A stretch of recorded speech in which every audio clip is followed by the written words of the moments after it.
Hey, how's it going? So, sorry if I sound a little sick, it's because I am. Unfortunately, I have COVID, though fortunately it's extremely mild right now, so I'm fine. For those of you who haven't seen my most recent videos and don't know, I started using minoxidil again for my beard. I wanted to see if I could improve my beard even further past the point that it is currently. I figured since it's been a few years since I stopped using minoxidil, this should be my new baseline, so I should be able to improve it hopefully further past this point, or at least theoretically I should be able to do that. I guess we'll see. Pause. Alright, now before I continue, I wanted to take this chance to tell you guys about our Facebook group, Beard Pub, which is similar to a Facebook group we were in before that we're no longer in, and we started a new one.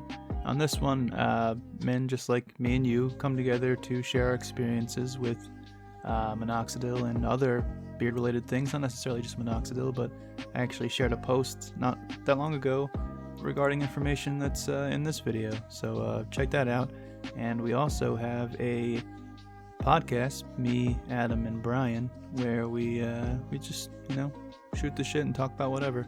So please check that out, and you guys can subscribe to our podcast channel, leave a link in the description and over in the cards, and check out our Facebook group and feel free to join. Alright, back to the video. But along with that is derma rolling, which is something that I plan on doing as well. I talked about it in my last couple videos. I'm going to talk about it again here because this video is about derma rolling, which you might have seen by the title and thumbnail. So a lot of things have changed. I actually made a couple of videos about derma rolling in the past, and a lot of things have changed since then. So I do want to talk about that before I actually get to derma rolling. So the biggest thing that's changed, well, I don't say it's not necessarily changed, but it's just information or knowledge that I have been made aware of since those original videos, and it's kind of changed my whole perspective on derma rolling. Not really derma rolling, but like the market of derma rolling. So the main one is, well, I guess the only one, sorry my voice is not doing great, the only one really is that there is a huge market of fake derma rollers. And I even used fake derma rollers in the past, not even knowing about it. And if you've used a derma roller before, you've probably also used a fake derma roller, because that's just how much of a presence there is of fake derma rollers on the market right now. So you might be asking what the difference is between a real derma roller and a fake derma roller. Like, how could you possibly, like, what could possibly be different about a fake one and a real one? Well, the main thing, actually I guess the only thing that matters, is the fact that fake derma rollers don't actually use needles. Derma rollers are meant to be micro needling devices, so you can imagine if it doesn't have needles, then it's not exactly a micro needling device. Fake derma rollers tend to use wheels of like triangular blades. I'll put some up on the screen right now so you can look at them, rather than the actual needles. The one that I have here actually does have real needles, so I'll go ahead and I'll take a close-up picture of that and put that up on the screen so you can look at it. You really need to make sure when you're buying a derma roller that it has real needles and not those fake triangular blades, because we don't really know all that much about the ones with the triangular blades. Like, they may be effective, but they could also be potentially damaging your skin for all we know, since rather than creating micro holes in your skin, they're actually creating little cuts in your skin. And we don't know what kind of damage that's doing, so it's probably best to try to stick to using a legit derma roller with real needles if you can. Another thing about derma rollers that I want to talk about is the ridiculous prices that I see people buying derma rollers for. There's been a huge explosion of derma rollers on the market, specifically marketed towards beard growth in the last few years, because I'm sure all these companies have seen us, like all these men, using like minoxidil and derma rollers and stuff to improve our facial hair. So they've been trying to capitalize on that by buying cheaply made derma rollers in bulk and reselling them for like 1,000% markup, even higher than that, actually way more than that. I've seen derma rollers go from anywhere between $36 to $80 online, and they're literally just cheap derma rollers that you can buy online on eBay or Amazon for like $3 or $4. This derma roller here cost me about $7, maybe $8, and it's a real derma roller, and it's the best derma roller I've ever owned. It works great. You may be asking how I know that, and it's because this is the same derma roller that I was using towards the end of my journey before, and I should probably get a new one because this one's so old, but I really didn't use it that much. So it'll be fine until I can get a new one. It's still sharp. I see men out there buying derma rollers for extremely high prices, and that's you really need to make sure you do your research before you buy a derma roller. Make sure that if you're buying one, it has real needles and you're not being ripped off. You should be able to buy a legit derma roller for probably less than $10 most of the time. Sometimes it might be a little more, maybe like $14, $15, but most of the time they're nowhere near.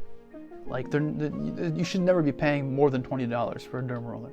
Another thing is if you see a website that advertises things like beard serums and beard supplements, and they tend to sell derma rollers as well for high prices, just stay away from those sites entirely, because most of the stuff they sell on there is just bullcrap. They're just trying to take advantage of people that are desperate and want to grow better beards, so they sell these snake oils and they sell these cheap like derma rollers and other things for like ridiculously high prices. So just avoid websites like that, and make sure, just make sure you're getting a derma roller with real needles and you're not paying a ridiculous price for it, and you'll be fine.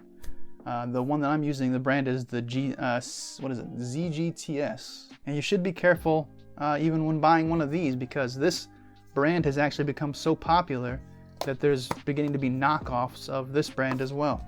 Yeah, so I guess that's it for that. I'm going to go ahead and derma roll now. So I'm going to cut to that, and then that's going to be the end of the video.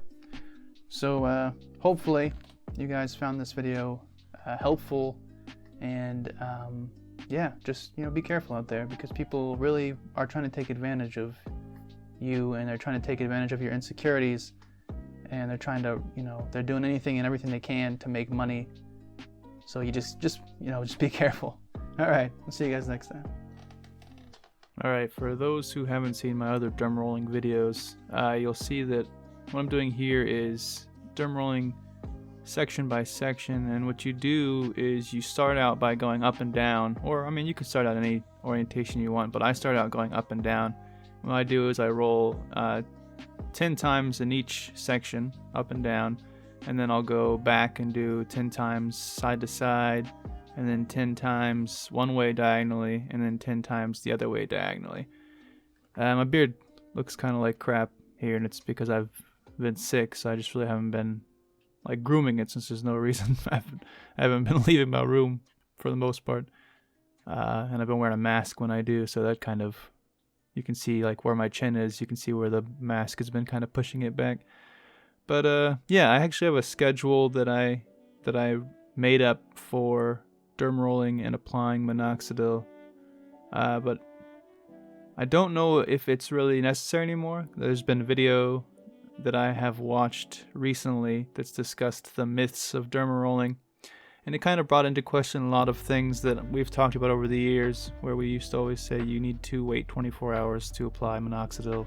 Alright, if you're looking to grow thicker, fuller facial hair with minoxidil, here's a myth that might be holding you back. It's said to not use minoxidil within 24 hours of microneedling because minoxidil inhibits collagen production, and this cancels out the effect of collagen synthesis via microneedling. It hasn't been proven whatsoever that minoxidil does inhibit collagen production, and even if it did, the mechanism by which it does so doesn't conflict with microneedling. Microneedling via wounds and wound regeneration is going to release epidermal growth factor and platelet-derived growth factor, and this is the same mechanism by which minoxidil helps you grow facial hair. We have the 24-hour rule because of one study that waited 24 hours to apply minoxidil after microneedling, when other studies have done it right before or right after. The reason that they did so in this study was because you don't want people to drop out of your study. So yeah, I think it's important for us to be open-minded when it comes to certain things, especially when so much of what we do is unknown. If you're provided with new information that potentially debunks something you thought to be true in the past, I think you should be open to that new information. It's true that we sort of made assumptions based on that study, and it's hard not to do that because when we're venturing out into unexplored territory, you sort of have to make a lot of assumptions. I think if someone were to ask me now if I thought it was necessary to wait 24 hours after derma rolling to apply minoxidil, I would probably tell them that they could try it if they felt comfortable doing so. but I still believe there could be a risk of increased side effects since you are increasing the absorption of minoxidil, and as we see with liquid versus foam, increased absorption can often increase side effects without increasing the benefit.